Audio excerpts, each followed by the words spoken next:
E nós lemos Jesus quando lhe fizeram a pergunta, mas Senhor, diz-nos que sinais haverá na tua vida. Jesus deu muito sinal, ele até Jesus nos levou no tempo de Noé e disse, olha, isso será como nos dias que antecederam o dilúvio no tempo de Noé. Naquele dia ele só comia, bebia, casava, dava-se em casa. Quer dizer, é projeto que envolve dinheiro, festa. Ontem estivemos lá em casa, eu até chamei os irmãos e disse, olha, venha confirmar o que eu estava ouvindo dizer na pregação. Ligamos televisão assim, que as pessoas a dançar, a alegre, que em fim de semana estava. Mas é justamente essa grande distração que leva a pessoa, quer dizer, é manobra do diabo, que leva a pessoa a pensar que tudo está bom, tudo vai continuar assim. E a esquecer a coisa mais importante, prestar atenção ao que os servos enviados de Deus disse. Porque se nós compararmos o tempo de hoje com o tempo de Noé, devemos sempre saber que naquele tempo Deus não nos deixou sem nos avisar. Amém. Justamente porque o grande sinal de Deus, no meio daquela grande confusão ali, no meio daquela grande depravação, era Noé. Noé era o sinal de Deus. Havia um profeta aqui na terra falava. E a terra só estava a resistir porque havia um profeta a falar. Mas o dia em que a palavra de Deus saiu da terra, entrou na arca, a porta se fechou, a ruína caiu. E o pior é que a Bíblia diz que o dilúvio surpreendeu a todos. Como que pode surpreender a todos? Será que eles não estavam vendo Noé pregar? Noé não tinha pai? Noé tinha mãe? Pai de Noé tinha irmã? Mãe de Noé também tinha irmã? Significa Noé tinha primo, mas tinha a família como nós aqui. Mas o problema da salvação é tão individual que não pensa que quando você aceita a fé, a tua mãe vai te seguir, os teus irmãos, primo, todo marido. Não. Jesus disse que entre dois que estarão numa mesma cama, um será levado, outro vai ficar. Exortação à vigilância. Enquanto o mundo pensa que tudo está bom, enquanto o mundo tenta nos adormecer com grande promessa, nós hoje, como Noé naquela geração, estamos de pé para vos dizer, não dormem. Nós não somos das trevas, nem de noite, mas somos filhos da luz.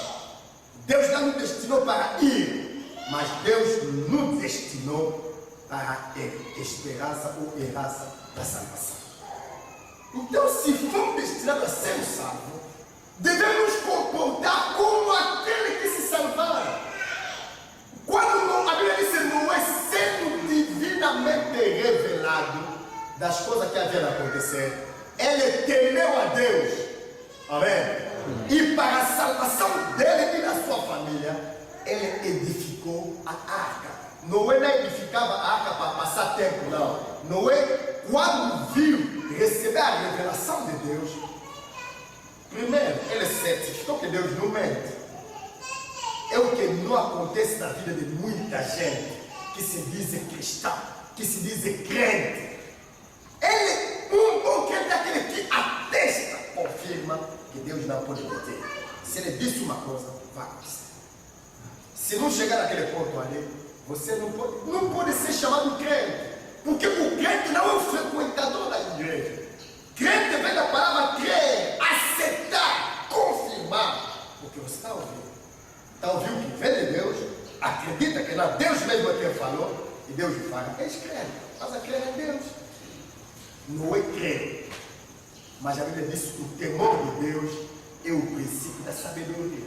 Quer dizer, a sabedoria de Noé começou quando ele temeu, vendo o que Deus havia de fazer na terra, nos tempos próximos.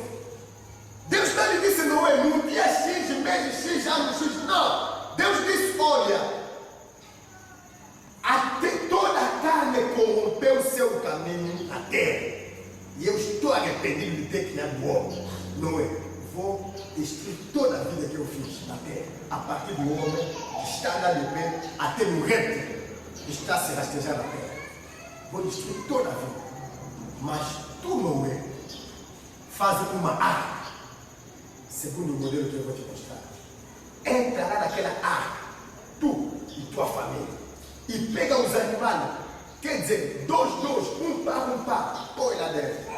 Irmão, eu compreendo uma coisa na palavra de Deus.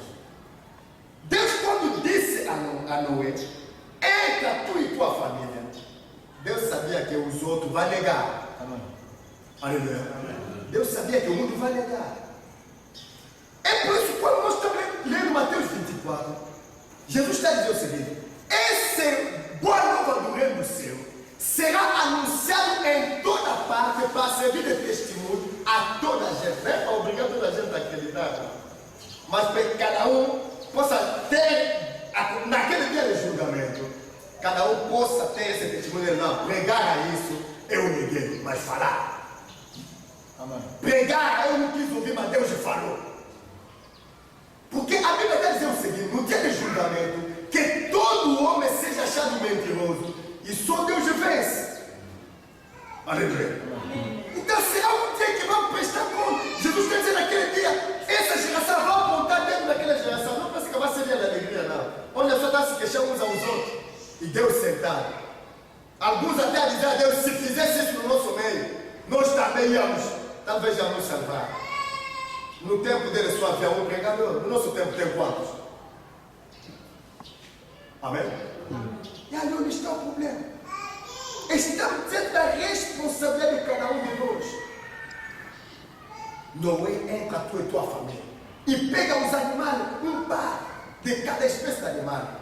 Significa que, mesmo se todos os leões podiam negar de entrar na arca, havia um casal de leão que devia entrar lá. Era a presença de Deus. Havia um par, ou um casal de elefante que havia de entrar na arca. Havia um casal de pomba que havia de entrar na arca. É assim que Deus já falou. É assim que aconteceu. Se Jesus está dizendo que naquele dia haverá show e ranger de Deus, muitos vão desejar entrar, mas não entrará. É assim que isso vai acontecer. Então precisamos trabalhar para a nossa salvação. Não com negligência, não. Você pode ver até um lado. A sua vez com desleixo, uns levantam hoje a mão, mas não imita, a Bíblia diz: não abandonai a vossa congregação, como é costume de alguns. Significa que já existem pessoas, mesmo naquele tempo, que essas coisas vivem nas assembleias. Eu não ia. Mas ao povo de Deus, ele recomenda não abandonar como é costume de alguns. Significa que você se deve imitar. Imita os que são fortes. Você não pode imitar um fraco, não. Amém? Amém. Você fica assim: estou cansado, mas a sangue de vai estar lá. Amém? Bom, estou cansado porque fui para o papão, não encontrei. Bom, vou perguntar: a sangue de tem quantos filhos no caso dele? Muitos. Bom, ele vai lá. Se ele vai lá, que desculpa eu dele. Quer dizer que não tem força. Ele tem mais idade do que eu, mas ele anda a pé, chega lá. Que desculpa eu terei. Amém? Imitando os fortes, para que você se fortaleça. Porque se imitar os fracos, com certeza que a fraqueza também vai te levar em mergulho. E não terá desculpa diante de Deus imitando os fracos, porque o apóstolo Paulo diz: sejai meus imitador, como eu mesmo sou imitador de Cristo. Amém? O mundo de Noé não se apercebeu que o dilúvio havia de vir. Jesus disse: assim como foi no tempo de Ló, assim será na vida do filho do homem. No tempo de Ló, Sodoma era uma cidade que pecava. Mas esses hábitos do sodomita hoje estão no nosso meio. A homossexualidade, quer dizer, o lesbianismo, tudo está aqui. Quer dizer, hoje estamos assistindo no mundo em que as assembleias, chamados deputados, os congressos, quer dizer, sentam junto, examinam os direitos. Ele que está chamado homem inteligente, lê todos os livros do mundo, menos o livro mais importante do mundo, que é a Bíblia. Amém? Sabe o que a Bíblia diz sobre a homossexualidade? sexualidade. Vamos ler isso rapidamente. Romanos capítulo 1.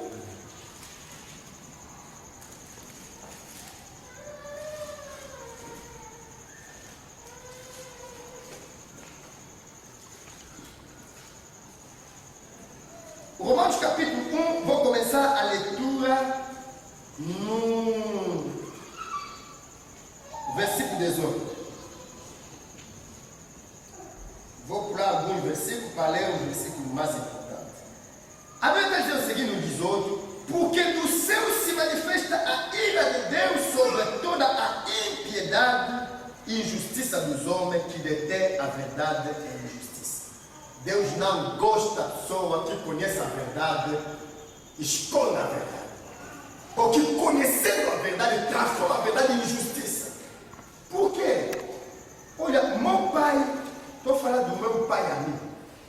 Não havia coisa que lhe chateava do que quando ofendia o filho dele, você mais educado. O pai ficava em todo o céu e está dizendo: você foste me fazer ofender na vida. Quer dizer, as pessoas ficaram a te olhar, a pensar que eu é quem te desse educação. Porque quando te ofende mal educado, a pessoa que ofendeu se atacou no pai, que nem educou bem. Amém? Então, eu quando vejo a ira do meu pai, por causa de uma ofensa que talvez lá fora na pele pode ir, irmão. Como hoje na nossa terra é constante ofender as mães dos outros, mesmo ali, filho daquilo, a pessoa fica achando isso é normal. Mas não é. Amém? Como que Deus vai se sentir quando os homens mundanos olhando para ti, se zomba de Deus?